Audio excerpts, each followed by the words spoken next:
Hello বন্ধুরা, যেহেতু এখন শীতকাল পড়ে গেছে, আমাদের ঠান্ডা লাগে আর ঠাকুরদের লাগবে না, সেটা কখনো হতে পারে? ঠাকুরদেরও তো ঠান্ডা লাগে।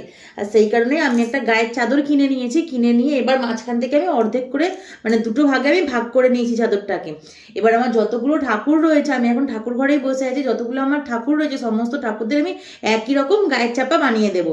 সেই কারণে আমি চাদরটাকে অর্ধেক করে নিয়েছি। এবার ছোটো ছোটো করে পিস পিস করে কেটে যত ঠাকুর আছে সবাইদের গায়ের চাপা বানাবো। ঠাকুরদের আমার সোয়েটার রয়েছে, তাও আমি একটা চাদর কিনলাম, বেশ চাদরটা দেখে ভালো লাগলো। আমি এরকম চাদর আমি একজনদের বাড়িতে গিয়েছিলাম, তাদের বাড়িতে গিয়ে আমি দেখেছিলাম তাদের ঠাকুরদেরকে গায়ে চাপা দেওয়া। তখনই আমি ভেবেছিলাম যে তাহলে আমাদেরও ঠাকুরের আমি একটা কিনবো, বলে চাদরটা আমি কিনেছি। আমি এবার সমস্ত ঠাকুরদের চাপা দিয়ে দিই, তারপর তোমাদের দেখাবো যে আমার ঠাকুরদেরকে আমি কিরকমভাবে চাপা দিলাম। এই দেখো, আমার সমস্ত ঠাকুরদের গায়ে চাপা দেওয়া হয়ে গেছে।